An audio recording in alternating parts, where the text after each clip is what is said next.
Hello students, आज हम पढ़ेंगे किंगडम मोनेरा के एग्जाम्पल्स। मैंने प्रीवियस वीडियो के अंदर आपको किंगडम मोनेरा के कैरेक्टर बताए थे। आज अपन पढ़ेंगे इसके एग्जाम्पल, जिसमें फर्स्ट है आर्की बैक्टीरिया। आर्की बैक्टीरिया जो है वो स्पेशल बैक्टीरिया होते हैं। इसके अलावा ये मोस्ट प्रिमिटिव प्रोकैरियोट्स होते हैं। आर्की बैक्टीरिया जो होंगे वो मोस्ट हार्श हैबिटाट्स के अंदर सरवाइव कर सकते हैं, जैसे कि एक्सट्रीम सोल्टी एरियाज में रहने वाले आर्की बैक्टीरियाज, जिनको क्या कहते हैं, हेलोफाइल्स कहा जाता है। इसके अलावा हॉट स्प्रिंग या हाई टेम्परेचर तथा हाई एसिडिक एनवायरनमेंट में भी आर्की बैक्टीरिया सरवाइव कर सकते हैं। इन आर्की बैक्टीरियाज को कहते हैं थर्मो एसिडोफाइल्स। मार्सी एरियाज में रहने वाले आर्की बैक्टीरियाज, जिनको मेथेनोजन्स कहते हैं। अब ये इतने हार्श हैबिटाट्स में सरवाइव किस कारण से कर सकते हैं? क्योंकि इनकी जो सेल वॉल होती है वो अदर जो बैक्टीरिया होते हैं उनकी सेल वॉल से अलग इनकी सेल वॉल की स्ट्रक्चर होती है, जिसकी वजह से ये एक्सट्रीम कंडीशन में भी सरवाइव कर सकते हैं। स्टूडेंट, कंपटीशन एग्जाम के अंदर आपसे हेलोफाइल्स, थर्मोएसिडोफिल्स और मेथेनोजन्स पर क्वेश्चन किए जा सकते हैं। आपसे पूछा जा सकता है कि एक्सट्रीम सोल्टी एरियाज में रहने वाले बैक्टीरियाज को क्या कहा जाता है? हेलोफाइल्स। या आपसे पूछ सकते हैं हाई टेम्परेचर और हाई एसिडिक एनवायरनमेंट में रहने वाले आर्की बैक्टीरिया को क्या कहते हैं? थर्मोएसिडोफाइल्स। और मार्सी एरियाज में रहने वाले आर्की बैक्टीरिया को क्या कहते हैं? मेथेनोजन्स। तो इन तीनों पे कंपटीशन एग्जाम में क्वेश्चन बन सकता है। अब इनमें से जो मेथेनोजन्स हैं वो ह्यूमन बीइंग के लिए यूजफुल होते हैं। ये जो मेथेनोजन्स हैं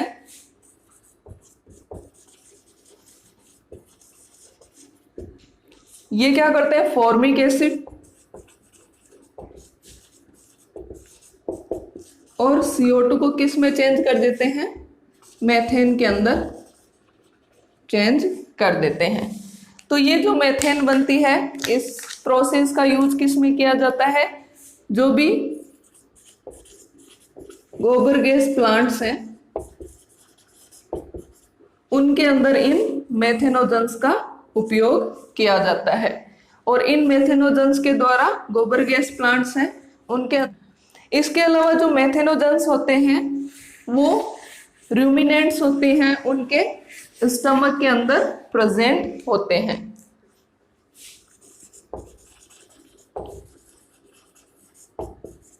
रूमिनेंट एनिमल्स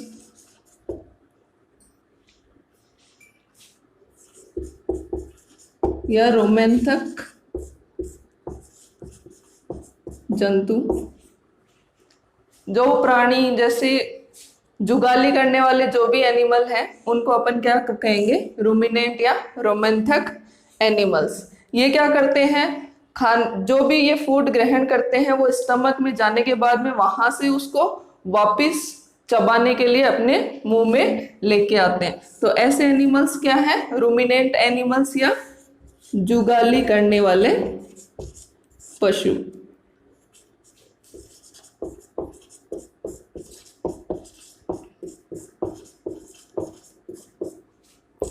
अब रूमिनेंट्स जो एनिमल्स हैं उनके स्टमक के फर्स्ट चेंबर, या इसको क्या बोलेंगे? फर्स्ट चेंबर को रूमन में मेथेनोजन्स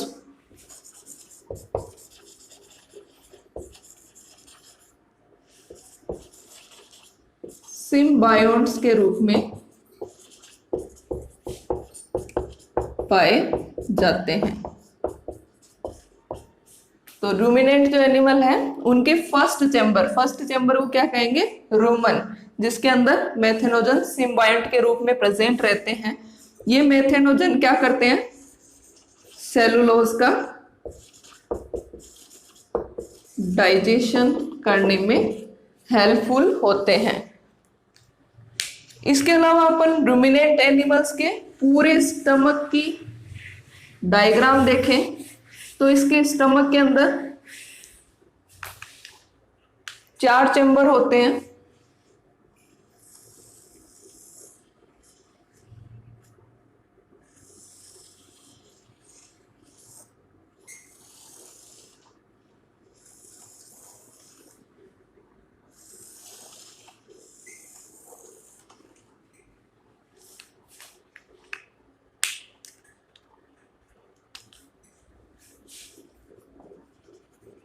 रूमिनेंट एनिमल्स, इनका स्टमक है, इसके 4 पार्ट्स होंगे। फर्स्ट इसके अंदर रूमन, सेकंड इसके अंदर रेटिक्यूलम,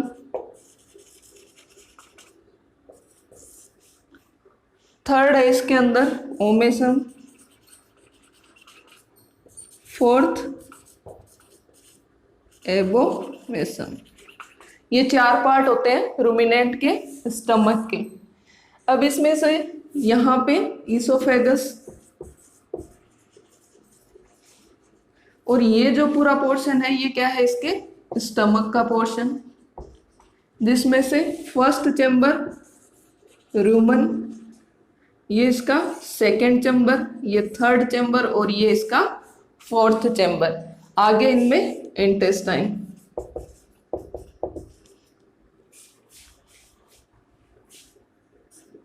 ये रेटिक्यूलम, ओमेसम और ये एबोमेसम। अब इनके अंदर रूमन और रेटिक्यूलम वाले जो चैम्बर हैं ये दोनों ये फर्मेंटेशन में हेल्प करते हैं। ओमेसम वाला पार्ट फैटी एसिड्स के एब्जॉर्प्शन में हेल्प करता है और एबोमेसम है, इस पार्ट को ट्रू स्टमक कहा जाता है जो डाइजेशन में हेल्प करता है। तो यहाँ पे जो रूमन वाला पार्ट है इसके अंदर क्या प्रेजेंट है, मेथेनोजन बैक्टीरिया।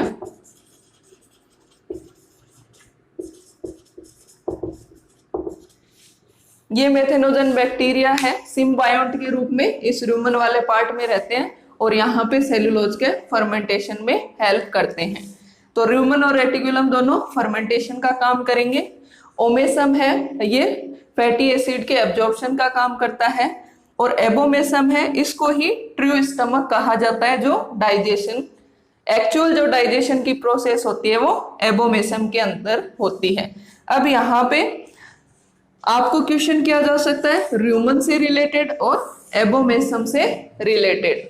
आपसे कंपटीशन एग्जाम में पूछ सकते हैं कि रूमिनेंट एनिमल्स जो होते हैं उनके अंदर मेथेनोजन बैक्टीरिया स्टमक के कौन से पार्ट में प्रेजेंट रहते हैं, तो वो पार्ट कौन सा होगा, रूमन वाला पार्ट। दूसरा क्वेश्चन इसके अंदर बन सकता है कि रूमिनेंट एनिमल है उसके स्टमक के 4 पार्ट है, उनमें से ट्रू स्टमक कौन से पोर्शन को कहते हैं, तो ट्रू स्टमक कौन से पोर्शन को कहेंगे, एबोमेसम वाले पोर्शन को कहेंगे। तो ये 2 क्वेश्चन इसके अंदर से बनते हैं।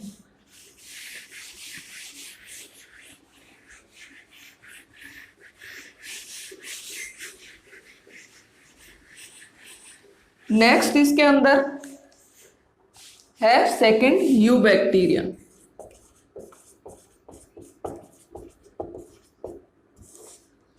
यू बैक्टीरिया, यहां पे यू का मतलब है ट्रू,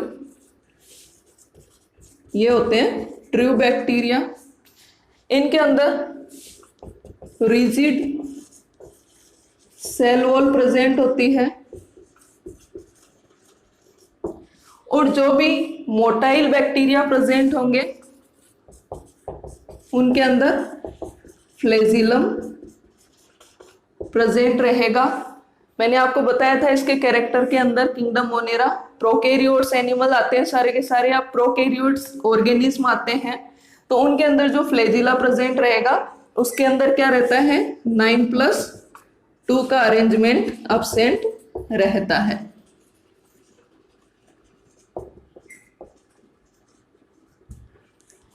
इसके अलावा न्यूट्रिशन के अकॉर्डिंग मैंने आपको बताया था ऑटोट्रोफिक न्यूट्रिशन होता है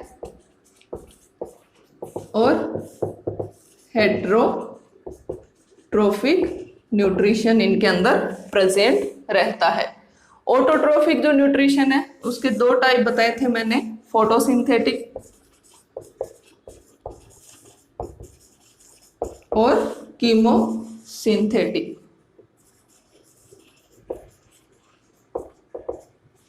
फोटोसिंथेटिक के अंदर फूड के फॉर्मेशन के लिए जो एनर्जी चाहिए होती है वो ये सनलाइट के थ्रू लेते हैं, और कीमोसिंथेटिक ऑटोट्रोफिक जो भी ऑर्गेनिज्म होंगे वो फूड के फॉर्मेशन के लिए जो एनर्जी लेंगे वो इनऑर्गेनिक सब्सटेंस के ऑक्सीडेशन से लेते हैं।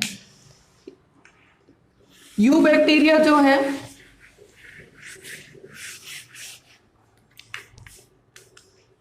उनको शेप के अकॉर्डिंग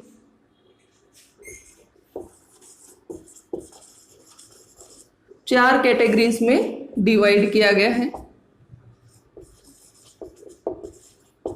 फर्स्ट है इसके अंदर स्फेरिकल शेप,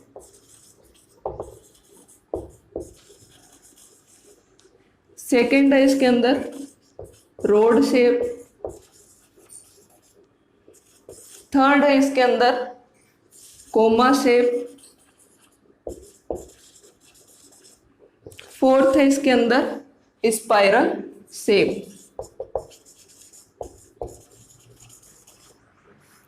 तो इनमें से जो स्फेरिकल शेप के जो भी बैक्टीरिया होंगे उनको अपन कोकस या कोकाई, अगर एक वचन है, एक ही है, उसके लिए अपन कोकस यूज ले सकते हैं, और बहुवचन है उसके लिए अपन कोकाई यूज लेंगे। राउंड शेप के या गोल जो भी बैक्टीरिया होते हैं शेप के अकॉर्डिंग तो वो क्या कहलाएंगे, कोकस।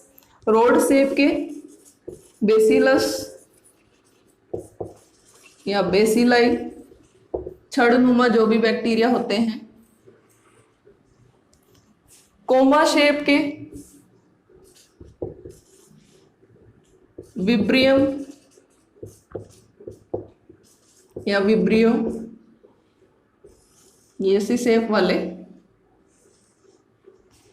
फोर्थ है इसके अंदर स्पाइरल शेप, स्पाइरिलम या स्पाइरिला।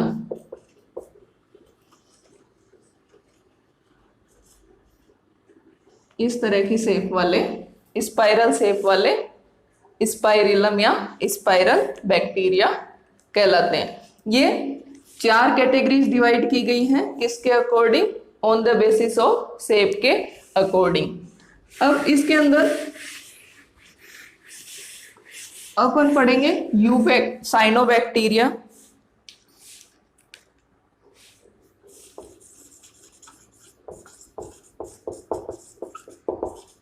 साइनोबैक्टीरिया जो है इसको ब्लू ग्रीन एल्गी भी कहा जाता है।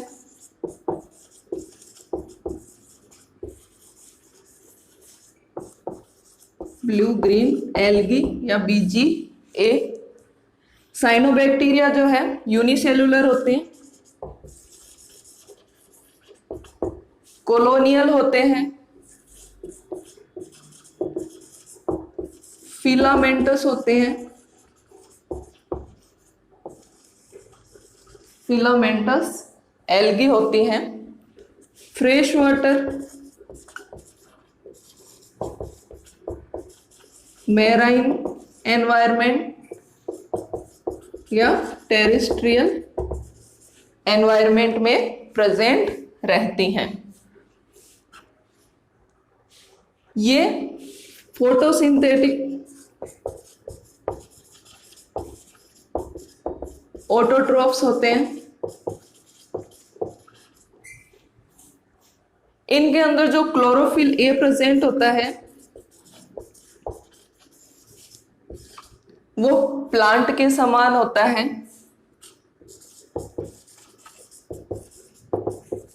प्लांट लाइक या प्लांट के अंदर जो क्लोरोफिल ए प्रेजेंट होता है, सेम वही क्लोरोफिल ए साइनोबैक्टीरिया के अंदर प्रेजेंट रहता है। इसके अलावा साइनोबैक्टीरिया जो होते हैं वो बहुत ज्यादा ग्रोथ करके किसका फॉर्मेशन कर सकते हैं, एल्गल ब्लूम्स का फॉर्मेशन करते हैं। Algal blooms rapid increase in algae in polluted water bodies. तो इन साइनोबैक्टीरिया की संख्या में बहुत ज्यादा इंक्रीज होने की वजह से किसका फॉर्मेशन हो जाता है, एल्गल ब्लूम्स का फॉर्मेशन हो जाता है। एल्गल ब्लूम्स जो है, मान लो कोई भी पोल्यूटेड वाटर बॉडी है, इसके अंदर नाइट्रोजन और फास्फोरस की मात्रा बहुत ज़्यादा इंक्रीज हो जाए तो इन एक्स्ट्रा नाइट्रोजन और फास्फोरस की मात्रा बढ़ने की वजह से क्या होता है, increase in number of algae. अब नंबर ऑफ एल्गीज की इंक्रीज होगी तो किसका फॉर्मेशन हो जाएगा, एल्गल ब्लूम्स का। ये एल्गल ब्लूम्स क्या करते हैं, कोई भी वाटर बॉडी है उसके अंदर मान लो ऊपर की साइड में बहुत सारे एल्गीज बन गए, तो नीचे जो बॉटम के अंदर है वाटर के अंदर ऑक्सीजन की मात्रा क्या हो जाएगी, कम हो जाएगी। इसके अलावा जो सनलाइट है वो भी बॉटम तक नहीं जा सकती। अब ऑक्सीजन भी कम है और सनलाइट भी नीचे तक नहीं जा रही है, तो बॉटम में जो भी एनिमल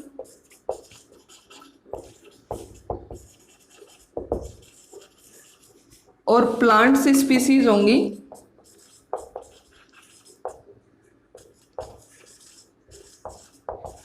उनकी डेथ होनी स्टार्ट हो जाती है।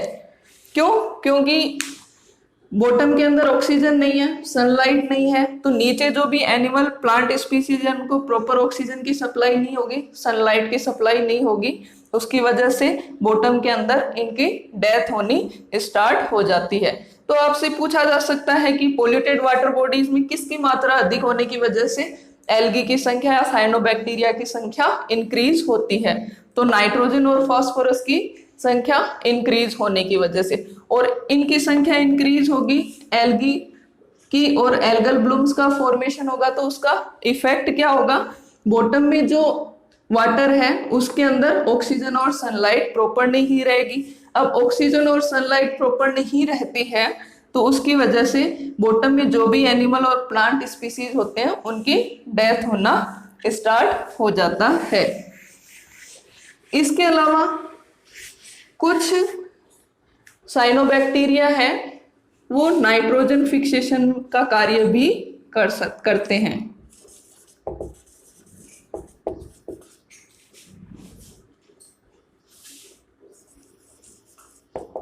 Help in nitrogen fixation. Example है इसके नोस्टो और एनाबिना। ये भी कंपटीशन एग्जाम में पूछा जा सकता है कि कौन से साइनोबैक्टीरिया है जो नाइट्रोजन फिक्सेशन में हेल्प करते हैं, तो आपको एग्जाम्पल याद रखने हैं नोस्टॉक और एनाबिना। नेक्स्ट इसके अंदर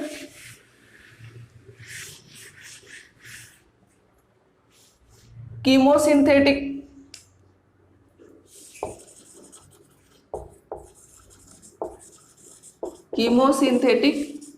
हेट्रो ऑटोट्रोप्स।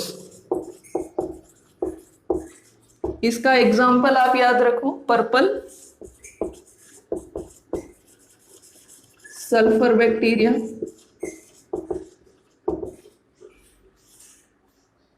कीमोसिंथेटिक ऑटोट्रोफ है, मतलब कि फूड के फॉर्मेशन के लिए इनऑर्गेनिक सब्सटेंस के ऑक्सीडेशन से निकलने वाली एनर्जी का यूज करता है। इसके अलावा जो बैक्टीरिया यू बैक्टीरिया होते हैं वो बेनिफिशियल भी हो सकते हैं ह्यूमन बींग्स के लिए और हार्मफुल भी हो सकते हैं। बेनिफिशियल जो बैक्टीरिया है उनका यूज है जैसे कर्ड फॉर्मेशन में,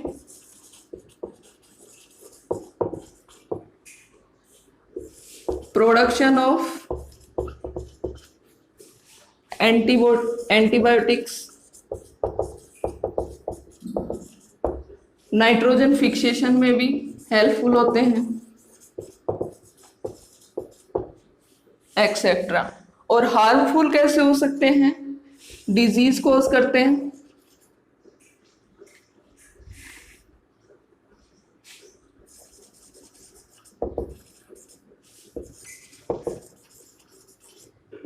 इन ह्यूमंस, क्रॉप्स,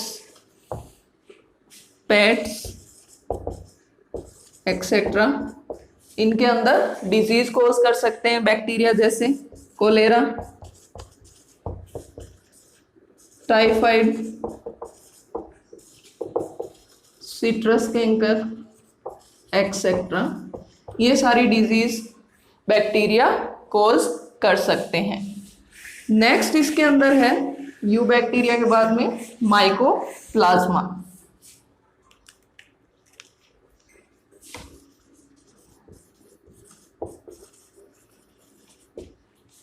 माइकोप्लाज्मा जो ऑर्गेनिज्म है उनके अंदर सेल वॉल अब्सेंट होती है। इसके अलावा माइकोप्लाज्मा है वो स्मॉलेस्ट लिविंग सेल है। माइकोप्लाज्मा है वो ऑक्सीजन की अब्सेंस में भी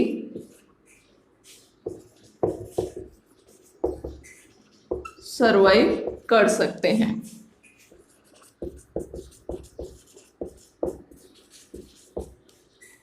तो माइकोप्लाज्मा से रिलेटेड जो क्वेश्चन कंपटीशन एग्जाम में पूछा जा सकता है कि स्मॉलेस्ट लिविंग सेल कौन सी होती है, तो आपको बताना है कौन सी होती है, माइकोप्लाज्मा।